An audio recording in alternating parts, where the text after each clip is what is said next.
Vamos agora ao nosso quarto tópico, que são as vantagens e desvantagens do uso da recursividade em computação. Então, como é comum em computação, nada é perfeito. Eu não posso dizer que recursividade resolve todos os problemas.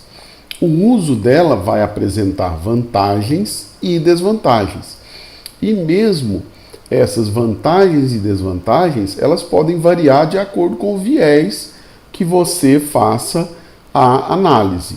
Então, vamos apresentar algumas dessas vantagens sobre algumas dessas óticas.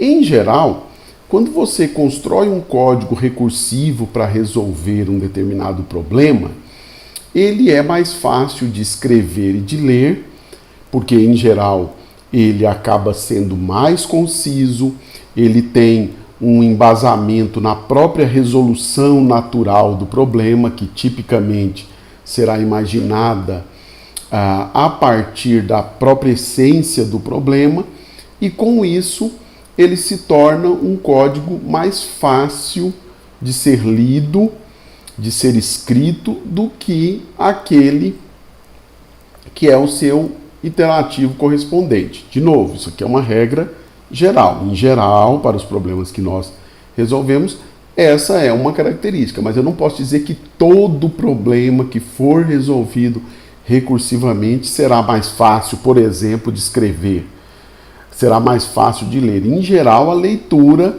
é consistentemente mais simples. A escrita vai depender do problema, mas, como linha geral, ela se torna um código mais conciso se torna mais fácil de ler.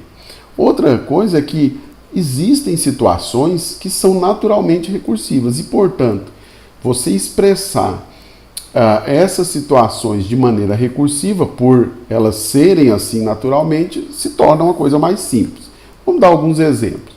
Existem estruturas de dados que são recursivas, como listas encadeadas. Nós estudaremos essas estruturas.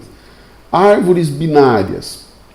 Então, quando se define e quando se aborda essas estruturas, se percebe nitidamente que elas têm uma natureza recursiva e, portanto, o uso da recursividade é bem facilitado para elas. Também acontece isso com problemas. Certos problemas, como caminhamento em árvores, a avaliação de expressões, deslocar-se, ou seja, transitar por elementos de listas encadeadas, tudo isso nós veremos que cai exatamente num problema que tem essa natureza recursiva, o que se torna uma vantagem programar soluções para eles de forma recursiva. Bom, então tá bom, essas são as vantagens. Mas e quais são as desvantagens? Normalmente, as funções recursivas, elas são mais lentas quando executadas, quando se comparado às suas iterativas correspondentes. É verdade que, cada vez mais, os ambientes de programação estão tratando a recursividade e estão melhorando o desempenho de funções, de procedimentos, ou seja, de uma maneira geral, de rotinas que são implementadas recursivamente. Mas, normalmente, elas ainda têm um desempenho menor do ponto de vista de velocidade, de execução num mesmo ambiente, sobre um mesmo cenário.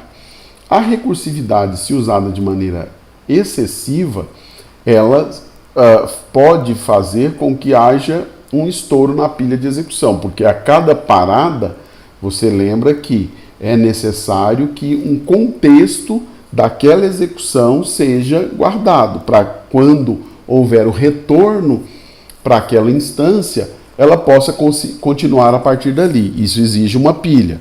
Se eu tiver um número muito grande de recursões, isso pode gerar um estouro dessa pilha. E outra vez é que, às vezes, a função gera duas ou mais chamadas recursivas no seu código. Então, isso vai fazer com que uma mesma chamada tenha várias chamadas recursivas que também terão que ser guardadas, né? Então, por tudo isso, eu já posso caracterizar, olha, isso é uma desvantagem. Em algumas situações também, escrever funções recursivas não é sempre simples, elas podem ser complicadas, né?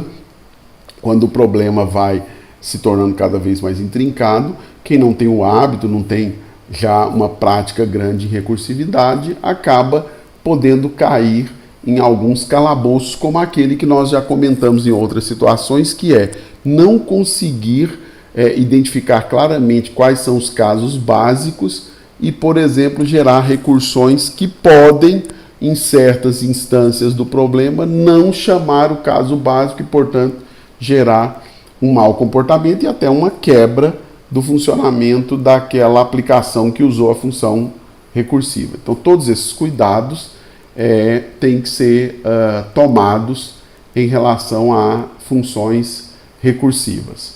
Bom, com isso nós concluímos esse estudo nosso inicial sobre recursividade. Existe uma grande gama de referências na internet, em websites, em diversos simuladores, códigos-fontes para um grande número de problemas à disposição, para que você possa obtê-los, usar no seu ambiente, compilar, testar. Aqui nós vamos falar especificamente da disciplina em que nós vamos indicar, né, algumas das obras que nós referenciamos, como os livros do Cormen, né, do Tannenbaum, né, do Marqueson. Então você tem vários livros que você pode usar agora para fazer o estudo a respeito de recursividade, além de todos esses que nós nos referimos. Além disso, né, nós, na disciplina de algoritmos e estrutura de dados 1 para o curso de bacharelado em sistemas de informação da UFG, nós utilizamos a plataforma de educação à distância do INF.